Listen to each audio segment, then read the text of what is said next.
Assalamualaikum warahmatullahi wabarakatuh.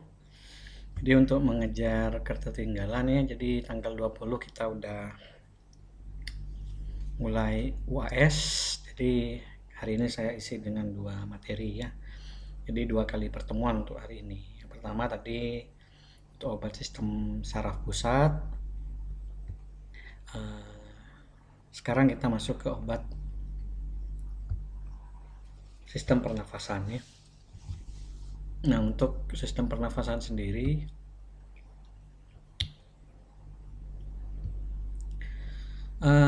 saya akan bahas 2 obat di sini ya. Yang pertama adalah obat batuk. Ya, yang pertama obat batuk.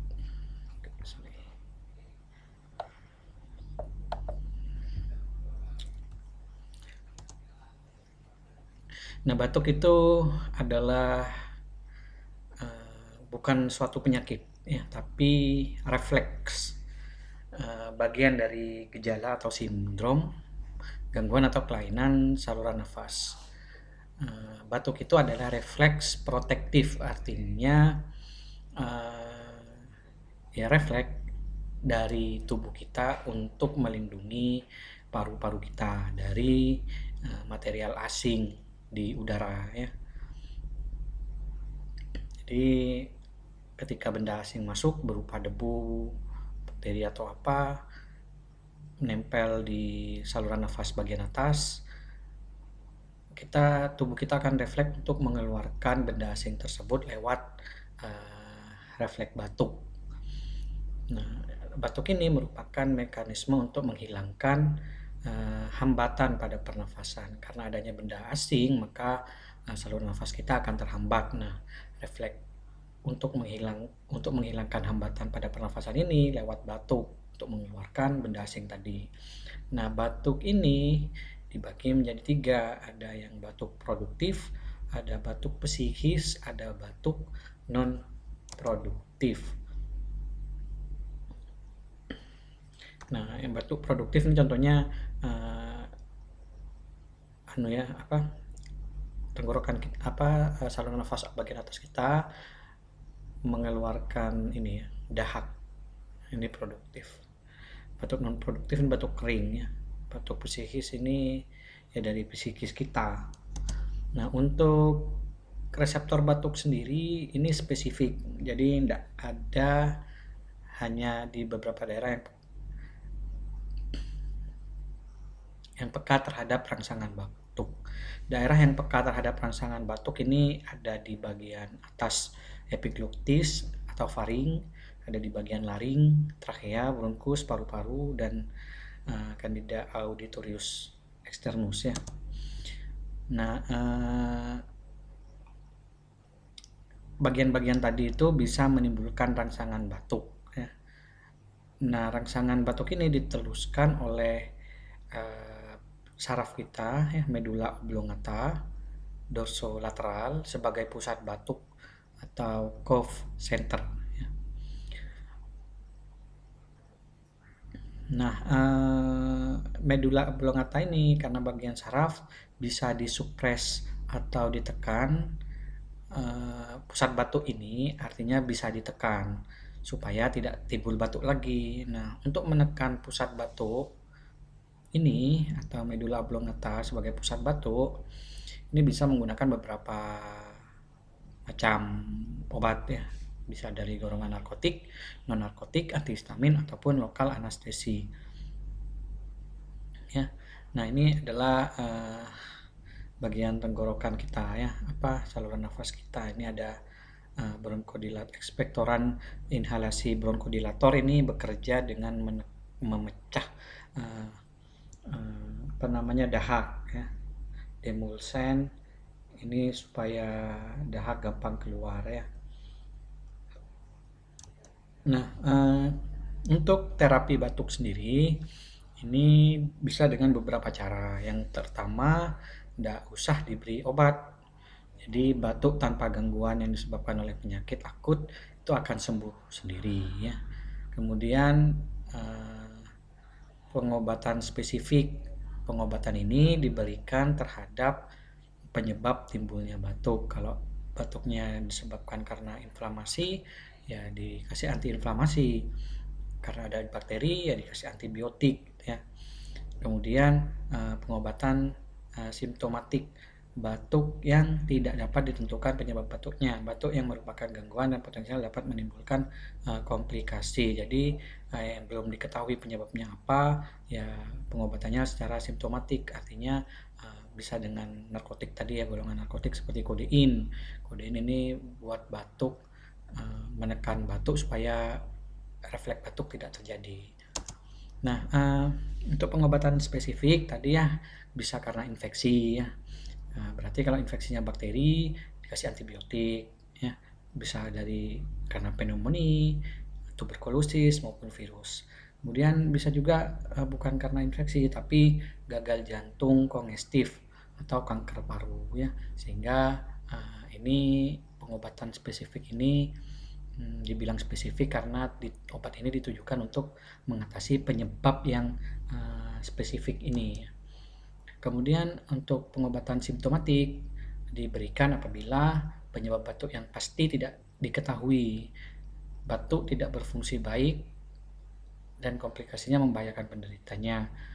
Jadi intinya tidak diketahui lah penyebabnya, apa karena bakteri bukan, ini bukan, virus bukan, kanker enggak gitu ya. Jadi dikasih obat namanya antitusif untuk menekan batuk supaya tidak terjadi batuk lagi, atau jika batuknya berdahak ya dikasih ekspektoran supaya dahaknya bisa encer, atau mukolitik supaya dahaknya cepat encer gitu ya, keluar. Nah, ada beberapa macam obat batuk. Ada yang namanya ekspektoran, ada antitusif, ada mukolitik. Nah, bedanya kalau ekspektoran ini adalah obat yang merangsang pengeluaran cairan dan glikoprotein kelenjar bronkus secara refleks, menambah jumlah cairan mukus. Kalau dia berdahak gitu ya, ini bisa dipakai ya agar jumlah cairan mukusnya ini dirangsang supaya encer gitu lah intinya ya. Kalau mukolitik ini dahak yang kental tadi itu dipecah rantai molekulnya, rantai-rantainya sehingga mudah keluar, lebih encer dan lebih keluar.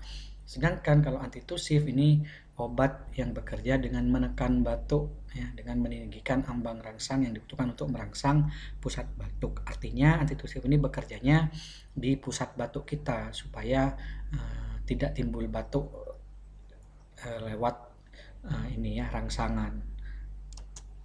Nah, kemudian ekspektoran kita bahas satu-satu ya. Dengan obat ekspektoran ini meredakan batuk dengan jalan menambah volume sekret dengan meningkatkan jumlah cairan dan merangsang pengeluaran sekret dari saluran nafas. Jadi saluran nafas kita itu karena mungkin ada beberapa faktor yang menyebabkan saluran nafas kita memproduksi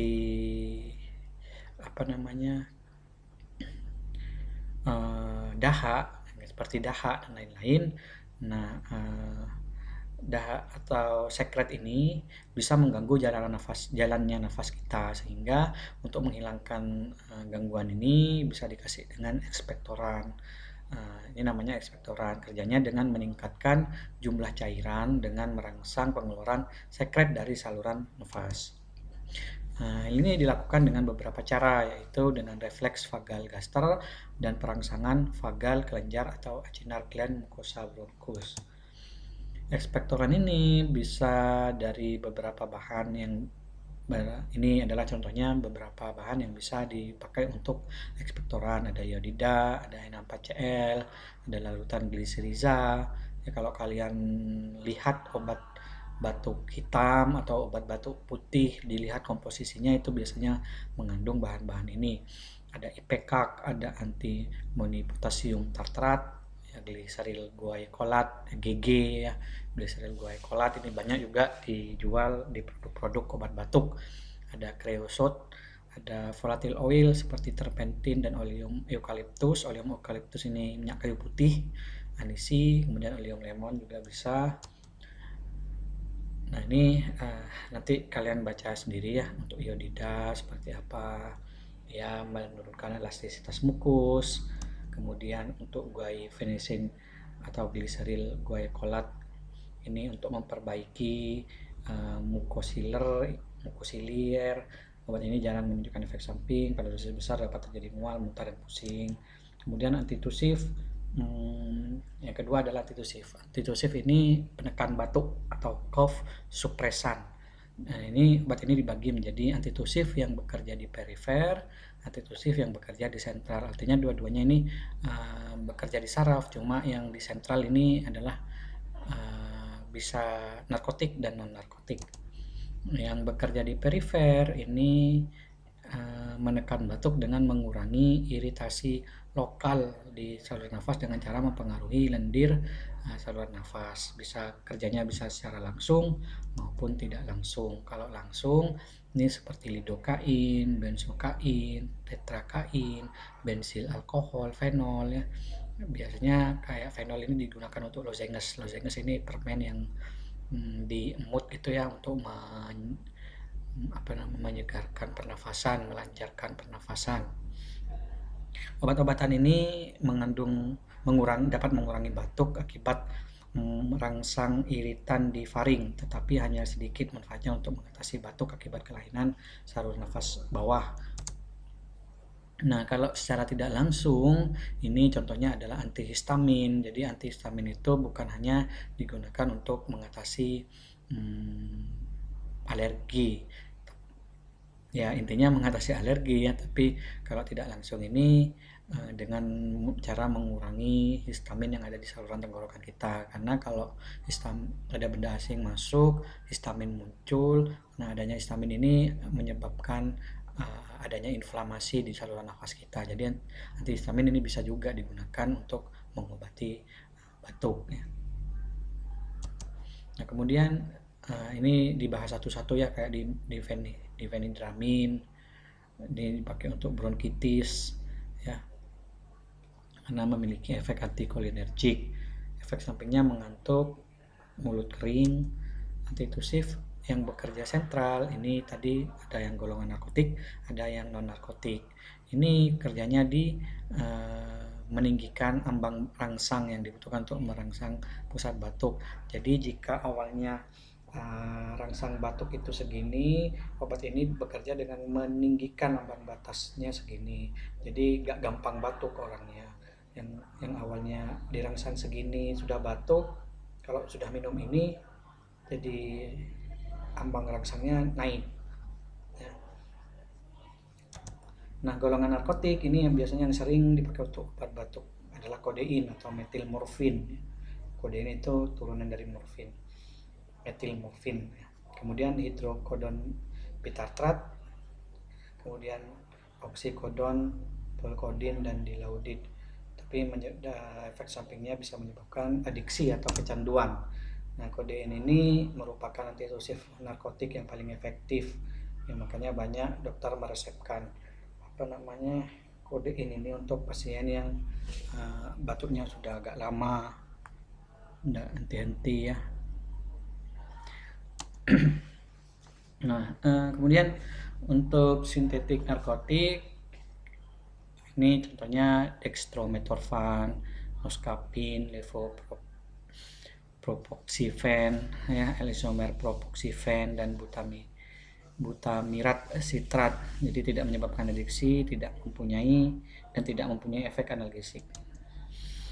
Ini penjelasannya masing-masing obat ya, butamirat sitrat seperti apa contohnya. Kemudian mukolitik ini litik ini adalah memecah muko itu mukus kayak dahak gitu ya kalau di saluran nafas kita. Jadi mukolitik ini dia akan memecah rantai molekul mukoprotein sehingga viskositasnya menurun dan gampang untuk dikeluarkan. Contohnya adalah golongan tiol, asetilsistein ya, enzim proteolitik bromheksin, karbosistein. Ini asetilsistein atau fluimusil. Contohnya nanti mereknya mungkin di pasaran ada beberapa ya.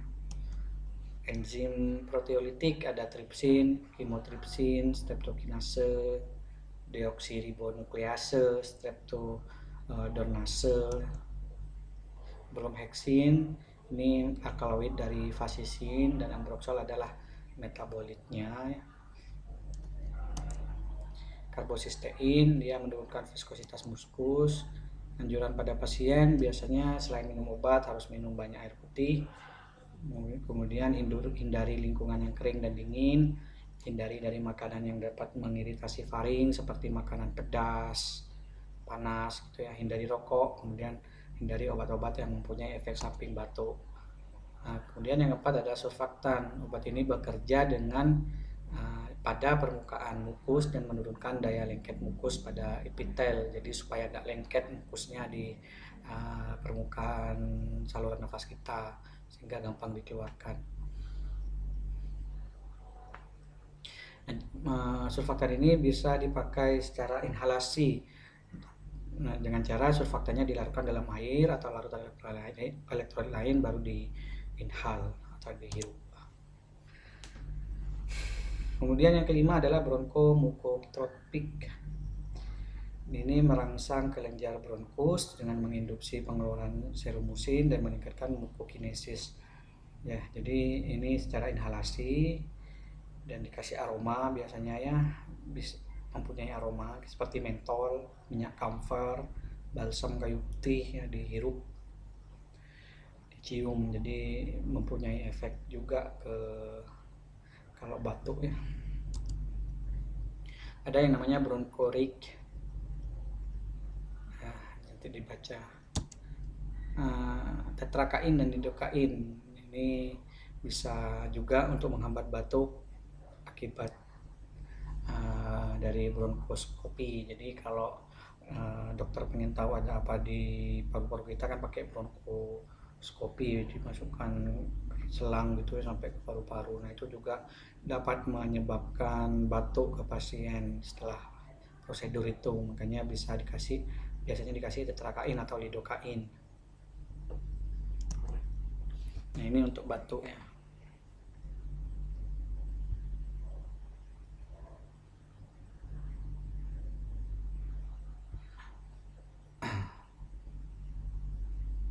Kemudian untuk bronkodilator, intinya untuk bronkodilator ya, ini adalah obat-obatan yang ditujukan untuk asma ya, untuk asma. Jadi asma itu penyempitan saluran nafas ya, yang awalnya halusnya longgar seperti sebelah kiri ini, dia menyempit dan ada timbul mukus yang sangat menghambat jalannya nafas, sehingga orang asma itu susah untuk bernafas karena seperti ini ya, harusnya lebar jadi menyempit saluran nafasnya.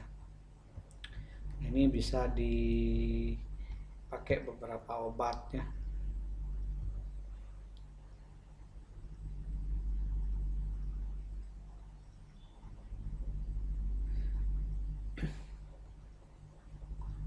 Nah, ini ya obat-obatnya ada salbutamol, terbutaline, fenoterol, ipatropin, golongan xantin, kortikosteroid yang paling seringnya, noscapin. Nah, ini batuk tadi yang sudah ya dibahas. Oke, sekarang ke bronkodilator, langsung ke bagian obatnya ya. Jadi ini harusnya kalian sudah paham di farmakologi, patofisiologi asma itu seperti apa, penyebabnya apa. Saya tidak akan lama-lama di sini.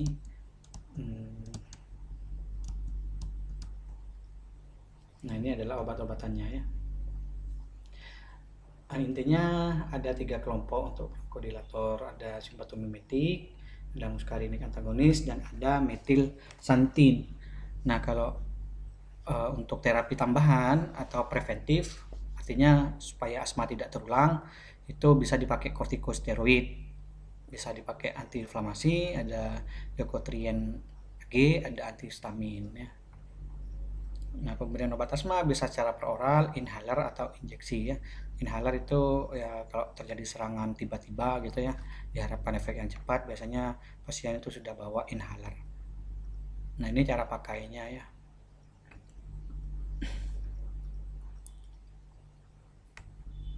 bukan cara pakainya ini. Tapi ketika pasien menggunakan inhaler, nah ini akan masuk ke dalam paru-paru 10-30%. Ya, sisanya masuk ke pencernaan sebenarnya.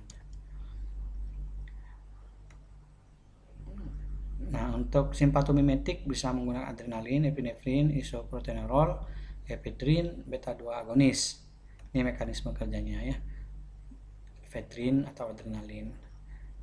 Kemudian untuk kita langsung menghafal obat-obatnya saja ya. Untuk ini saya rasa di farmakologi. Isoprotenolol ini untuk bronkodilator, ephedrine ya. Beta 2 agonis juga bisa digunakan untuk bronkodilator, contohnya albuterol, metaproterol, levalbuterol, terbutalin, pirbuterol ya. Ada yang reseptor, ada yang short acting, ada yang long acting. Bedanya kalau short acting actionnya itu pendek ya, jadi harus minum sering ya. Kalau long acting ini kerjanya lama. Ada salmeterol, bisolterol, dan kalterol. Kemudian ada antikolinergik atau antagonis antimuskarinik. Nah, ini derivat metilsantin, ada kafein, ada teofilin, ada teobromin, ada pentoxifilin ya. Teofilin, ada ini hemodinamik ya. Nah, kemudian bisa juga pakai antiinflamasi karena bengkak ya. Tadi kan ada inflamasi di saluran nafas, membengkak, menyempit itu karena adanya inflamasi. Sehingga antiinflamasi itu bisa digunakan di sini untuk mengatasi asma. Nah, ini biasanya yang dipakai adalah kromolin, nedokromil ya. Jadi antiinflamasi ini secara klinis hanya digunakan untuk protektif dan preventif. Jadi hanya untuk supaya tidak terulang lagi gangguan asmanya. Nah, bisa juga memakai kortikosteroid seperti dexamethasone, flunisolid, beclomethasone, triamcinolone ya. Ini juga bisa menghambat reaksi inflamasi supaya inflamasi bisa dihambat, bisa dicegah. Ya. Jadi ini adalah obat-obatan yang digunakan untuk terapi asma ya. Di pasaran tentunya sudah banyak industri farmasi yang memproduksi bentuk obat-obatan untuk asma, baik itu bentuk tablet maupun inhaler ya, seperti itu ya. Oke, mungkin untuk pertemuan ke-13 ya, untuk sistem pernafasan saya sudahi dulu ya. Selamat belajar. Wabillahi taufiq wal hidayah. Wassalamualaikum warahmatullahi wabarakatuh.